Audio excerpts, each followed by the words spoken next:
7 जुलाई 1998 को भारत वर्सेस श्रीलंका के बीच hero Nidahas trophy का फाइनल मैच खेला जाना था। लेकिन मैच से पहले कुछ ऐसा हुआ जिसने पूरे क्रिकेट जगत को शर्मसार कर दिया, पूरे क्रिकेट जगत में सनसनी मचा दी। जिस खेल की भारत जैसे बड़े देश में पूजा की जाती है, उसी देश के खिलाड़ियों ने क्रिकेट के नाम को कलंकित कर दिया था। उस दिन उन खिलाड़ियों ने क्रिकेट को शर्मसार कर दिया था। उन्होंने बेशर्मी की सारी हदें पार कर दी थी। इस फाइनल मैच से ठीक एक दिन पहले क्रिकेट के भगवान सचिन तेंदुलकर और सौरव गांगुली को जब ये पता चला कि हम ये मैच 100% हारेंगे, हम ये फाइनल किसी भी हालत में नहीं जीत सकते, हमारी इस मैच में हार पक्की है, सौरव गांगुली और सचिन सर के पैरों तले की जमीन खिसक गई जब उनको पता चला कुछ मिडिल ऑर्डर के बल्लेबाज पैसों के लालच में आकर बिक चुके हैं। जब उनको ये सब पता चला तो दोनों बल्लेबाज हिल जाते हैं। उनको अपने कानों पर विश्वास नहीं हो रहा था, उनको यकीन नहीं हो पा रहा था कि हमारे बीच में भी ऐसा कोई गद्दार है जो अपने देश के साथ गद्दारी कर रहा है। साल 1998 में हीरो निदास ट्रॉफी का फाइनल मैच श्रीलंका में खेला जा रहा था, जिसमें 3 टीमें शामिल थी, भारत, श्रीलंका और न्यूजीलैंड। न्यूजीलैंड इस टूर्नामेंट से पहले ही बाहर हो चुकी थी, तो टूर्नामेंट का फाइनल मैच भारत और श्रीलंका के बीच खेला जाना था।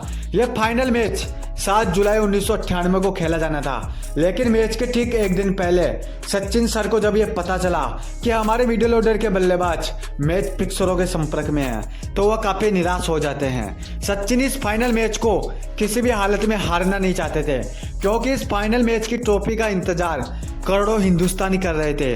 तो जाहिर सी बात थी, सचिन कैसे अपनी आंखों के सामने वो मैच हार जाते। सचिन सर ने यह बात जाकर सौरव गांगुली को बताई, जो हमेशा अपने देश की बात करता था, जो हमेशा अपने देश के लिए खेलता था। गांगुली ने जब ये बात सुनी तो उनको अपने कानों पर विश्वास नहीं हुआ, पर दोनों के सामने एक ही सवाल था कि अब क्या किया जाए।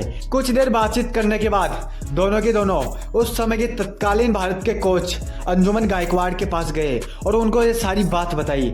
सचिन सर और गांगुली को सबसे बड़ा सदमा तो तब लगा जब गायकवाड़ ने उनको बताया कि मेरे को एक अनजान नंबरों से कॉल आया था और मुझे बताया गया कि भारत ये मैच हारेगी, चाहे वो लाख कोशिश भी कर ले, फिर भी भारत निदास ट्रॉफी का वो फाइनल अपने देश नहीं ले जाएगी। यह सब सुनने और देखने के बाद सौरभ सर और सचिन सर ने एक प्लान बनाया। उन्होंने रणनीति बनाई कि अगर हम टॉस जीतेंगे ना, तो हम पहले बल्लेबाजी ही करेंगे और पारी के लगभग ओवर हम दोनों ही खेलेंगे। हम दोनों को ध्यान से बल्लेबाजी करनी होगी, अपने देश को बचाना होगा, चाहे कुछ भी हो जाए हम दोनों को जीत दिलानी होगी, अपने देश को विजय बनाना होगा। मैच फिक्सर कौन है इस सब का पता तो बाद में चलेगा, पर इससे पहले हमको अपने देश के लिए खेलना पड़ेगा। इन सब के बाद अब इम्तिहान की घड़ी नजदीक आ गई थी। फाइनल मैच के लिए दोनों टीमों के कप्तान मैदान पर थे। सिक्के को उछाला जाता है और सिक्का भारत के कप्तान अजरुद्दीन के पक्ष में गिरा। कप्तान ने टॉस जीतकर पहले बल्लेबाजी करने का फैसला लिया और भारत की ओर से बल्लेबाजी करने के लिए सचिन सर और सौरव गांगुली को भेजा। दोनों बल्लेबाजों को कल का वाकया बखूबी तरीके से याद था। तो फिर क्या था, दोनों बल्लेबाजों ने गहरी सांस ली और अपने देश के लिए लड़ना शुरू कर दिया। दोनों बल्लेबाजों ने मिलकर पारी के 44 ओवर खेल डाले, लेकिन उसके बाद 44 ओवर के आखिरी गेंद पर जब सचिन सर आउट हुए, तब भारत का स्कोर 252 रन हो चुका था। सचिन ने उस दिन 131 गेंदों में 128 रन की एक महाविध्वंसक पारी खेली थी और दादा ने उस दिन 136 गेंदों पर 109 रन बनाए।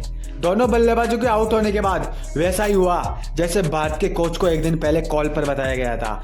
दोनों के आउट होने के बाद कोई भी बल्लेबाज मैदान पर नहीं टिक पाया और सारी टीम 307 रन पर ही सिमट गई। अब श्रीलंका को जीत के लिए 308 रन की जरूरत थी। श्रीलंकाई बल्लेबाजों ने भारत की जान गले में अटका दी थी। यह तो भला करे उन गेंदबाजों का जिन्होंने श्रीलंका को 6 रन पहले ही रोक दिया, वरना अनर्थ हो जाता। इस मैच में अजीत अगरकर ने 4 विकेट लेकर श्रीलंका की कमर तोड़ दी थी और फाइनली भारत इस मैच को 6 रन से जीत जाती है। लेकिन इस मैच में भारत बाल बाल बचा था। इस मैच में सब कुछ हुआ जो एक दिन पहले सचिन सर को पता चला था, लेकिन सचिन सर और दादा ने मैच फिक्सरों के अरमानों पर पानी फेर दिया। उस दिन भारत ने फाइनल तो जीत लिया, लेकिन इसके ठीक 2 साल बाद यानी 27 नवंबर 2000 को सीबीआई के एक क्राइम ब्रांच ने अपनी जांच में खुलासा किया कि मोहम्मद अजरुद्दीन, अजय जडेजा, मनोज प्रभाकर और अजय शर्मा काफी लंबे समय से मैच फिक्सरों के संपर्क में थे।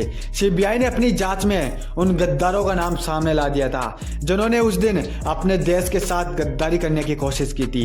उस दिन के बाद इन चारों बल्लेबाजों के लिए भारतीय टीम के दरवाजे हमेशा हमेशा के लिए बंद हो गए।